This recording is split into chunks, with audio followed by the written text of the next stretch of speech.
అందరికీ నమస్కారం. పీఎం నరేంద్ర మోదీ గారు టీడీపీకి సంబంధించిన మాజీ ఎంపీకి ఇప్పుడు ఒక కీలక పదవి ఇవ్వబోతున్నట్టు తెలుస్తోంది. సో ఆ పదవి డీటెయిల్స్ ఏంటో తెలుసుకుందాం. ఎవరికో ప్రస్తుతం స్టూడియోలో జర్నలిస్ట్ జగదేవ్ గారు ఉన్నారు.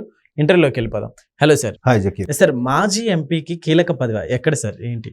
యాక్చువల్గా టీడీపీలో ఈ మధ్యకాలంలో చాలా మార్పులు చేర్పులు జరుగుతున్నాయి. తర్వాత ఎవరైతే టీడీపీ కోసం పచ్చజెండా మోస్తూ కొన్నేళ్లుగా పార్టీకే అంకితం అవుతూ గవర్నమెంట్ మారింది కన్నా అటు షిఫ్ట్ ఇటు అవ్వడం, ఇటువలో అటు మారడం గట్రా చేయకుండా ఎవరైతే నమ్ముకున్నారో వాళ్ళకు మాత్రం ఖచ్చితంగా ఒక దారి చూపించే ప్రయత్నం అయితే చేస్తుంది ప్రస్తుతం.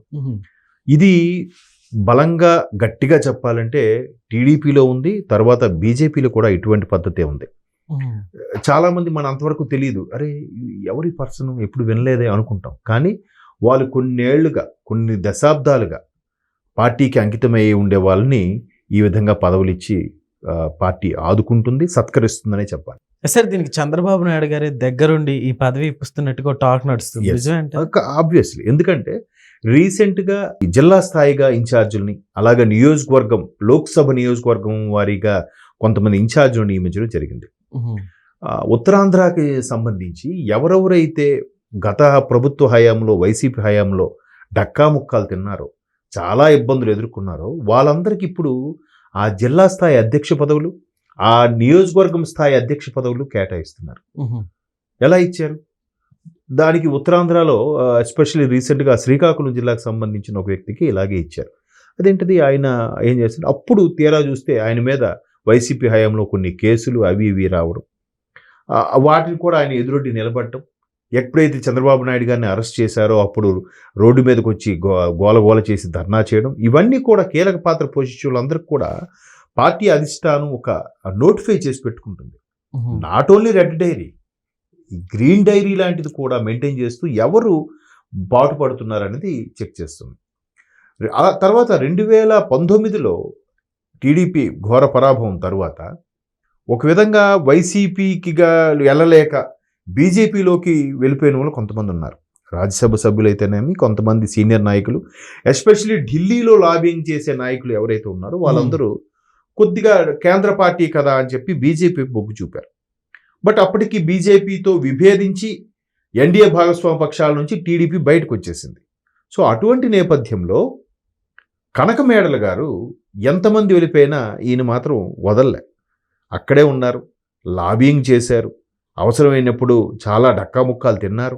చంద్రబాబు నాయుడు గారు అరెస్ట్ అయినప్పుడు కూడా లోకేష్ బాబు గారితో తిరుగుతూ న్యాయ సలహాలకు సంబంధించి కానీ, నేషనల్ ఛానల్స్లో లోకేష్ గారు ఇంటర్వ్యూ ఇస్తున్నప్పుడు ఆయన కూడా ఉండడం కానీ, అలాగే ఢిల్లీ ఏపీ భవన్ సంబంధించిన వ్యవహారాల్లో అన్నిట్లో తలమునకలై ఉండడం కానీ చాలా కీలకంగా వ్యవహరించారు.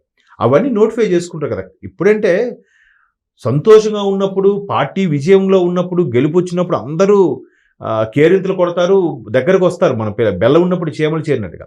మరి కష్టాల్లో ఉన్నప్పుడు కూడా నిలబడడం అనేది గొప్ప విషయం.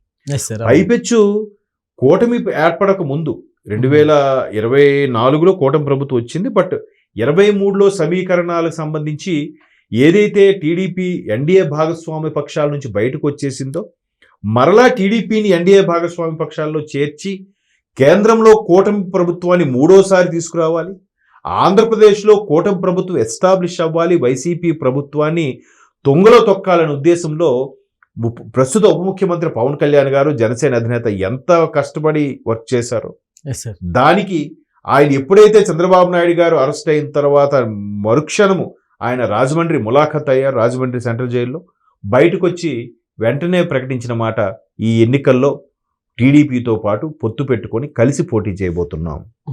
అయితే దానికి భాజపా యాడ్ అవుతుందా లేదా అనేది అప్పటికి తెలియదు. కానీ భాజపాను కూడా యాడ్ చేసే దాంట్లో పవన్ కళ్యాణ్ గారు, ప్రస్తుత ఉప ముఖ్యమంత్రి పవన్ కళ్యాణ్ గారు ఎంత ఇబ్బంది పడ్డారో, దానికి అటువంటి విషయంలో లాబింగ్ చేయడానికి మళ్ళీ పొత్తు పెట్టుకుంటేనే బాగుంటుంది, కేంద్రంలో బీజేపీ వస్తే, రాష్ట్రంలో టీడీపీ ప్రభుత్వం వస్తే రెండు కూటమిలే, ఇక్కడ మూడు పార్టీలు, అక్కడ 8 పార్టీలు, అంతే తేడా. సో ఇలాంటి 3 పార్టీలతో ఇక్కడ ఏర్పడితే రేపొద్దున ఆంధ్రప్రదేశ్ ఒక దారుణమైన పరిస్థితిగా వెనక్కి వెళ్ళిపోయింది, 10 ఏళ్ళు వెనక్కి వెళ్ళిపోయింది. కాబట్టి అభివృద్ధి ఖచ్చితంగా కేంద్రం నుండి సాయం మనకు రావాలి. దట్టు రాష్ట్రంలో చంద్రబాబు నాయుడు గారు ముఖ్యమంత్రి అవ్వాలి. ముఖ్యమంత్రి అయితేనే ప్రస్తుతం ఉన్న హడ్డిల్స్ నుంచి, ఆర్థిక ఇబ్బందుల నుంచి, రాష్ట్రం పడే అవకతవకల నుంచి అన్నీ కూడా గట్టెక్కాలని చంద్రబాబు నాయుడు గారు ఉండాలి. చంద్రబాబు నాయుడు గారు లాంటి సీనియర్ నాయకులు, ఆ నాయకత్వం ఉంటేనే దానికి సపోర్టుగా ఏ పార్టీ, జనసేన, బీజేపీ మద్దతుగా ఉంటూ రాష్ట్రంలోను కేంద్రంలోను డబుల్ ఇంజిన్ సర్కార్ నడిపించాలి అని పట్టుబట్టిన వ్యక్తుల్లో పవన్ కళ్యాణ్ గారు ఒకరైతే, ఈ కనకమేడల గారు ఒకరు. సో అలాంటి లాబింగ్లు, అలాంటి వ్యవహారాల్లో గట్టిగా నిలబడ్డారు కాబట్టి ఈరోజు టీడీపీ కేంద్రం ఇచ్చే నామినేటెడ్ పోస్టుల్లో టీడీపీ వాటాకి ఇవ్వజూపితే వెంటనే టీడీపీ ఆయన పేరుని సజెస్ట్ చేసిందంట అధిష్టానం. ఆయన కనకమేడల గారికి ఇప్పుడు దాన్ని ఏమంటారు, సోలిసిటర్ జనరల్గా, న్యాయ వ్యవస్థకు సంబంధించి సోలిసిటర్ జనరల్గా నామినేటెడ్ పోస్ట్ రాబోతుంది. సార్ ఇప్పుడు ఈ పోస్టే కాకుండా ఈ మరికొద్ది పోస్టులు కూడా ఇప్పుడు టీడీపీలో ఉన్న వాళ్ళకి ఇవ్వబోతున్నారంటూ కూడా వస్తుంది. సో నిజమే అంటారా? ఖచ్చితంగా. ఎందుకంటే గవర్నర్గా మన మాజీ కేంద్ర మంత్రి మన ఎవరు అశోక్ గజపతిరాజు గారు పౌర విమానయాన మంత్రిగా కూడా చేసి ఇంతకుముందు, ఇప్పుడు ప్రస్తుతం రామ్మోహన్ నాయుడు గారు ఉన్నారు. ఇంతకుముందు ఎన్డీఏ భాగస్వామ్య పక్షాల్లో ఆయనే కేంద్ర పౌర విమానయాన శాఖ మంత్రిగా ఉండేవారు. ఆయన ఇప్పుడు గోవా అనుకుంటూ గవర్నర్గా చేశారుగా. మరోవైపు రేపు తమిళనాడు, అస్సాము, తర్వాత వెస్ట్ బెంగాల్, కేరళ రాష్ట్రాలకి సార్వత్రిక ఎన్నికలు రాబోతున్నాయి రేపు 2026లో. ఈ 2026 భాజపా ప్రభుత్వం, అదే ఎన్డీఏ భాగస్వామ్య పక్షాలతో కూడిన భాజపా ప్రభుత్వం కొంతమంది కీలకమైన సభ్యుల్ని ఎన్నుకుంటుంది. అలా ఎన్నుకున్న విషయంలో భాగంగా చంద్రబాబు నాయుడు గారి సపోర్టు, మద్దతును ఎక్కువగా కోరుకుంటుందనడానికి మొన్న బీహార్ ఎన్నికలు కూడా ఒక కారణం. బాబు గారు వెళ్ళి క్యాన్వాసింగ్ చేయడం కానీ, అలాగే పవన్ కళ్యాణ్ గారు, బాబు గారు కలిసి మహారాష్ట్ర ఎన్నికల్లో క్యాన్వాసింగ్ చేయడం కానీ కదా. సో ఇప్పుడు తమిళనాడు, కేరళను కూడా దృష్టి పెట్టి కొంతమందికి కీలక పదవులు ఇచ్చి అక్కడ వాళ్ళతో పాటు క్యాన్వాసింగ్ కూడా చేయించి కూటమి ప్రభుత్వం పావులు కదిపే దిశగా ఉంది. ఇప్పటికే 2 కేంద్ర మంత్రి పదవులు ఇచ్చారు, రామ్మోహన్ నాయుడు గారు కానీ, పెమ్మసాని గారికి కానీ, అలాగే నర్సాపురం ఎంపీ వర్మ గారికి. ఎలాగో బీజేపీ వ్యక్తి కాబట్టి ఆయనకి ఇవ్వడం కాదు, బట్ ఆంధ్రప్రదేశ్ కేటాయించినట్టేగా కేంద్ర మంత్రి పదవి. ఆయన బీజేపీ ఎంపీకి ఇచ్చుకున్న ఆంధ్రప్రదేశ్కి కేటాయించేలాగా చేస్తున్నారు. సో ఇంకొంతమంది ఇంకొక కేంద్ర సహాయ మంత్రిగా మరొక వ్యక్తికి భాజపా ప్రభుత్వం, అదే ఎన్డీఏ భాగస్వామ్య పక్షాల్లో ఒక కేంద్ర సహాయ మంత్రి పదవి రాబోతుంది. అది త్వరలో రాయలసీమకు చెందిన వ్యక్తికే రాబోతుంది. అది ఆల్రెడీ కొంతమందికి ఆ పేర్లు హిట్ లిస్ట్లో ఉన్నాయి. మేబీ అందులో ఒకటి అవకాశం ఉంది. ఇక్కడ సోలిసిటర్ జనరల్గా కనకమేడల గారికి, అక్కడ కూడా ఈసారి రాజంపేట ఎంపీ అయినా ఆయన పేరు, ఆయనకి కానీ, లేదంటే హిందూపురం దీనికి సంబంధించి కానీ ఎవరికో ఒకరికి కేటాయించేలాగా భాజపా ప్రభుత్వం, అదే ఎన్డీఏ ప్రభుత్వం మరొక కేంద్ర సహాయ మంత్రి పదవి కూడా కట్టబెట్టేలా చూస్తుంది. ఇదంతా కూడా ఎందుకు? చంద్రబాబు నాయుడు గారు పేక మీద కత్తి పెట్టి నాకు ఇన్ని కావాలి, నాకు స్పీకర్ కావాలి, డిప్యూటీ స్పీకర్ కావాలి, కేంద్ర మంత్రి పదవులు అవి ఇవ్వాలి, ఇన్ని బడ్జెట్ ఎంత కేటాయించాలని ప్రెజర్ చేయట్లే. అయ్యా మాకు కావాల్సినవి ఇవ్వండి, మాకు స్పెషల్ స్టేటస్ ఇవ్వండి, ఇవ్వని పక్షంలో స్పెషల్ ప్యాకేజీలు ఇవ్వండి, స్పెషల్ ప్యాకేజ్ ద్వారా ఎంతవరకు సాయం చేయగలరు అంతవరకు ఇవ్వండి. అడగడం వల్ల రీసెంట్గా నిర్మలా సీతారామన్ గారు కూడా ఒక మహిళా సాధికారత సభకు వచ్చినప్పుడు కూడా ఆవిడ అదే చెప్పారు.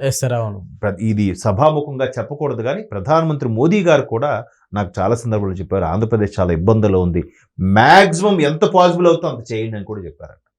ఇంకేం కావాలి? ఇదంతా బికాస్ ఆఫ్ చంద్రబాబు నాయుడు గారి నాయకత్వం చూడబట్టే కదా. మొన్న తెలుగు రాష్ట్రాల ఎంపీలతో మాట్లాడినప్పుడు కూడా మాకు మంచి గ్రౌండ్ రిపోర్ట్ వచ్చింది, చంద్రబాబు నాయుడు గారి పరిపాలన చాలా బాగుంది అంటున్నారు, మన భాజపా మీద కూడా మంచి సదాభిప్రాయంతో ఉన్నారు ఆంధ్రప్రదేశ్ ప్రజలు అని మోదీ గారు తెలుగు రాష్ట్రాల ఎంపీలతో కితాబు ఇచ్చారంట. ఇంకంతకన్నా ఏం కావాలి చెప్పండి? సో ఇంకా కొన్ని నామినేటెడ్ పోస్టులు, ఒక కేంద్ర మంత్రి పదవి కూడా వచ్చే అవకాశాలు అయితే ఉన్నాయి. Okay sir, thank you.